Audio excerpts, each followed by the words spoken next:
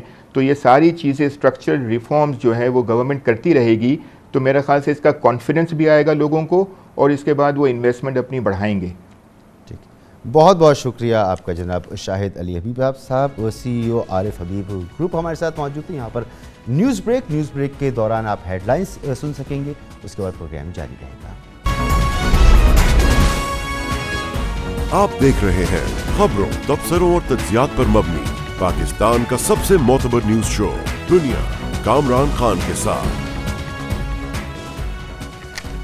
خطے کی جیو اسٹریٹجک صورتحال کے پیش نظر پاکستان خارجہ محاذ پر عالمی آزمائشوں اور داخلی محاذ پر ہمالیائی معاشی چیلنجز کا سامنا کر رہا ہے. ان حالات میں سول ملٹری تعلقات میں غیر ہم آہنگی کی اطلاعات یقیناً ملک و قوم کے مفاد میں نہیں. آئی ایس پی آر کی جانب سے لیفٹیننٹ جنرل ندیم احمد انجم کی بطور director general I S I تعیناتی کے اعلان کے 5 روز بعد بھی وفاقی حکومت اور وزیر اعظم آفس سے اس تقرری کی توثیق نہ ہونے پر قیاس آرائیوں اور افواہوں نے جنم لیا, جبکہ حکومت نے بھی پچھلے 5 دنوں سے اس قضیے پر خاموشی اختیار کی. آج وفاقی وزیر اطلاعات و نشریات جناب فواد چودھری صاحب نے باقاعدہ پریس کانفرنس کی اور یہ بتایا کہ وزیر اعظم عمران خان نے نئے D G I S I کے حوالے سے کابینہ کو اعتماد میں لیا. گزشتہ رات وزیر اعظم اور آرمی چیف قمر جاوید باجوہ کے درمیان بھی طویل ملاقات ہوئی. ان کا کہنا تھا کہ نئے D G I S I کے تقرر کے لیے قانونی طریقہ کار اختیار کیا جائے گا. D G I S I کے حوالے سے وزیر اعظم نے کابینہ کو اعتماد میں لیا. میں یہاں پہ آپ کو بتانا چاہتا ہوں کہ رات کو وزیر اعظم صاحب کی اور chief of army staff general Qamar Bajwa کی بہت طویل نشست ہوئی. کبھی بھی پرائم منسٹر آفس کچھ ایسا ہرگز قدم نہیں اٹھائے گا جس سے پاکستان کی فوج یا پاکستان کے جو سپہ سالار ہیں ان کی عزت میں کمی ہو. اور میں یہاں یہ بھی بتا دوں کہ پاکستان کی فوج اور پاکستان کے سپہ سالار کوئی ایسا قدم نہیں اٹھائیں گے جس سے پاکستان کے وزیر اعظم یا پاکستان کے سول سیٹ اپ کی عزت میں کمی ہو. نئے D G I S I کی تقرری کے لیے جو قانونی طریقہ ہے وہ اختیار کیا جائے گا. اس کے اوپر بھی دونوں کا اتفاق رائے ہے. اس میں جو اتھارٹی ہے وہ وزیر اعظم کی ہے اور اس کا جو تقرر ہے وہ ہمیشہ ہمارے درمیان جو بھی اپوائنٹمنٹس ہوئی ہیں ان کا ایک بہت سمجھیے کہ وسیع البنیاد مشاورت کے اوپر مبنی ہوتے ہیں اور ایک تمام قانونی طور کے اوپر جو اس کی ریکوائرمنٹس ہیں ان کو مکمل کر کے نئے ڈی جی آئی کی تقرری جو ہے وہ اس کے مطابق ہوگی. اس موقع پر وزیر اطلاعات فواد چودھری نے صحافیوں کے سوالات کے جواب دینے میں نہایت محتاط رویہ اختیار کیا. D G I S I کے لیے قانونی طریقہ کار اختیار کیا جائے گا. پہلا سوال تو یہ کہ کیا پہلے قانونی طریقہ کار اختیار نہیں کیا گیا. دوسرا آپ نے کہا کہ پی ایم کا اختیار ہے کہ وہ تقرری کریں, تو کیا پرائم منسٹر کے ذہن میں کوئی اور نام ہے, کوئی اور شخص ہے جن کو وہ آگے لانا چاہتے ہیں؟ اس حوالے سے ضرور بتائیے گا پلیز. اور یہ کب تک مکمل ہو جائے گا پروسیس؟ جی میں سوال کا جواب دے چکا ہوں. کیا جو پہلے D G I S I کی اناؤنسمنٹ ہوئی ہے انہیں کا تقرر ہوگا یا کہ آپ کہہ رہے ہیں کہ قانون کے مطابق جو ہے وہ نئی تقرری ہوگی؟ تمام آئینی اور قانونی تقاضے جو ہیں اس ضمن میں پورے کیے جائیں گے. تو اناؤنسمنٹ ہوئی تھی وہ پرائم منسٹر کی منظوری کے بغیر ہوئی تھی آپ کے خیال میں؟